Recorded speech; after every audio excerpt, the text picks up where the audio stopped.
everybody, this is Kevin, and welcome back to another video. And today, I would like to share my thoughts on Kingdom Hearts 2 after recently beating the game this past Saturday night during my live stream. And I beat the game on critical mode for the first time. I never beat it on critical mode before. I've only ever beaten it on, easy, standard, and I think proud mode once before, but never critical mode. So I was up for the challenge, and I had a funny line right before the final boss, like, oh, I'm level 80, this should be easy. Man, I'm too high a level, it's not gonna be a challenge. Yeah, right. Stay tuned for the clips I'm gonna post later on during the week, both against Xemnas and Sephiroth, because I did beat Sephiroth as well. But there's still quite a bit to do. There is the Cavern of Remembrance, all of the optional bosses against the Organization 13 members, the Lingering Will, which I don't care. I'm going to use the method where you use Comet to stun him with Donald, and then you jump attack, and then he can't attack you. So there's a way, look it up on YouTube, you can see it. That's the strategy I'm going to employ because I can't beat him. There's no way. You think I can beat him? Hell no. But I just want to take a second and talk about my love for the series and show you all the different editions of the game I already own. Starting with, of course, the PlayStation 2 version, which I have the greatest hits one. I guess I wasn't a true OG fan, but I did eventually get the greatest hits version on the PlayStation 2. This game came out in 2005 in Japan, and then 2006 in North America, and I'm assuming Europe and Canada and all the other countries, but 05 in Japan. And, 18 years old now, which is crazy, man. The game's almost 20 years old, and it still holds up extremely well, especially that cutscene at the very end. Absolutely beautiful. But, and it illustrates that right here on the back with the FMV cutscene with Sora right there. And, what does it say? The story is not over. Yeah, it's far from over. Encounter even more Disney heroes and villains. Travel to amazing worlds you've never experienced. Use powerful new techniques, magic, and combination attacks. Experience an adventure larger and deeper than ever before. That's true. And then we got the disc with Sora eating his sea salt ice cream. And would you look at that? An instruction manual. And I was flipping through it real quick. It's in black and white, and I wonder if that's just because it's the greatest hits version or what. But it does advertise Kingdom Hearts 1 on greatest hits. And then figures. Sora in his final form, and then a Keyblade, a Kingdom Key, and the dark side of the Kingdom Key, Master Arms, and then the figure is from Play Arts, both Square Enix products. Play Arts still exists, so I wonder if there are Sora figures. I'm sure there are. And then over here, there's another insert. Opening Spring 2007, the Square Enix online merchandise shop. Square Enix shop. This still exists!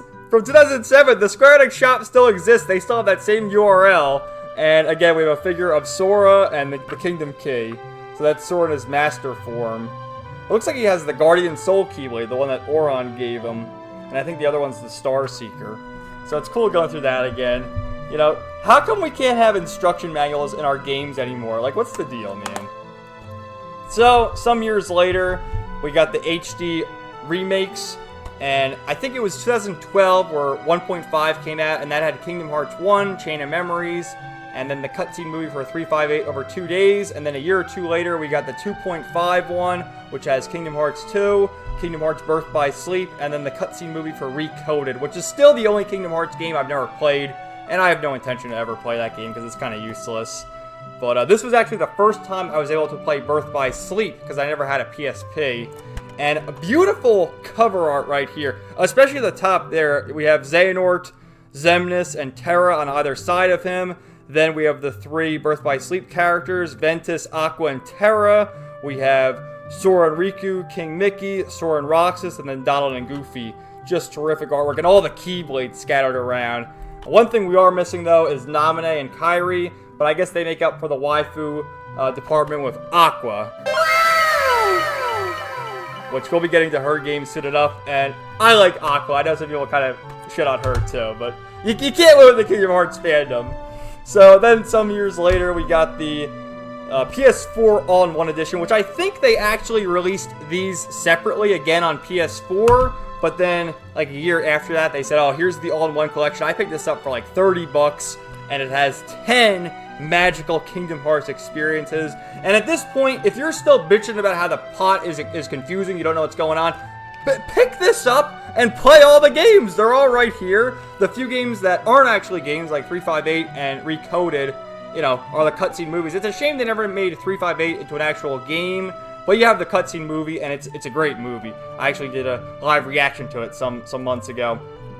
But yeah, so we played it on the PS4 to get all the trophies, and you see right here, I don't have the disc right now because it's in the PS4, but it's got 2 discs because for some reason they had to make the 2.8 a separate disc that has the Fragmentary Passage, Dream Drop Distance, and then the back cover cinematic movie, which I think, isn't Matthew Mercer and Travis Willingham some of the voice actors in that? I think that's right. They got some top tier voice actors for that movie. And then Kingdom Hearts 3. So yeah, as I'm showing you all my merch, I love Kingdom Hearts 2, and I'll always defend the game. I know, like, maybe 3 or almost 4 years ago now, I think I did a video saying my love-hate relationship with the Kingdom Hearts series, and I was in the camp of, oh, you know, it's cringe, the story makes no sense, this and that. But I've grown past that, and I've thought about that after some time, and I think what that has to do with is the fact that a lot of us grew up playing these games, we played them as kids, and then as time passed, it's like, oh, that's for kids, that's lame, whatever, and they sort of grew out of it, and maybe I grew out of it for a little bit, but I've come back and realized there is a really excellent story here. The fact that we're able to even blend Disney characters and Final Fantasy characters, put them all together, and it makes sense. It's fun. There's, like, really good messages to it where all the characters persevere. And you get, like, a lot of emo characters in Kingdom Hearts 2, especially, like, in the Pride Lands of Simba, where he's given up on life. Like, oh, I can't reinvigorate the Pride Lands. You know, we have that moment with Sora and Tron, where Tron, as an AI, grows a heart and hugs Sora in a really emotional scene. The whole thing with Roxas accepting that he's not even a real person, he's just Sora's nobody, he has to return. The scene with Sora and Riku sitting on the beach, and they're just talking about how happy they are to have each other for a friend. And it's just, I don't know, man. It's a really excellent game, and I think everyone should play it. It's just, what more can I say? I pretty much express all these thoughts during my live streams, but I figure I have to do another video now to talk about it. And I'm looking forward to going down, because next up, I mean, not right away, but we're going to play another game or two. We're going to play Birth by Sleep after that. And then after Birth by Sleep, maybe we'll do a reaction to the Recoded movie. I don't know. You guys can leave a comment about that. But after that, we have Dream Drop Distance. Then we have the 2.8 Fragmentary Passage. And then 3. And I'm looking forward to playing 3 because it's been, what, 2019 since that came out? So 4 years now. To see if I'll change my mind. Like, I never really hated that game. I know a lot of people hated Kingdom Hearts 3. I never hated it. But to me, nothing will ever pass Kingdom Hearts 2. I'm still looking forward to Kingdom Hearts 4, especially if you played Melody of Memory, which I did, believe it or not. You get some cutscenes in Melody of Memory, which, you know, sort of set things up for Kingdom Hearts 4. We had the trailer where Sora's in Quadratum. There's, not Virum Rex, what's the guy's name? It's Nomura's character, Yozora or something, but it was Virum Rex. That was Final Fantasy 13 Versus, which that was another observation I've made. Doesn't Naminé look more like a Disney cartoony version of Stella, the scrapped character from Final Fantasy 13 Versus?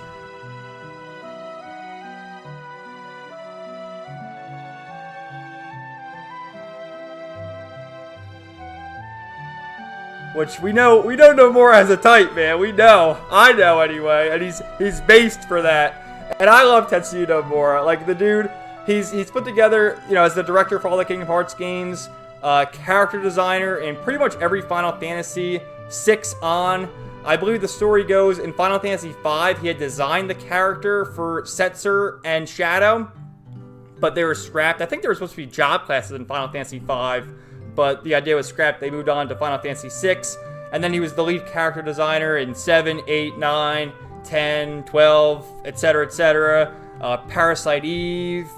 He did character designs in some of the Xenoblade games, Stranger of Paradise, Jack, Base Jack. I don't give a fuck who you are. I mean, how do we not love Jack? I am. I don't give a fuck who you are. So, anyway, thank you guys for watching this video. We're going old school with this, just me and my face and no editing or anything like that.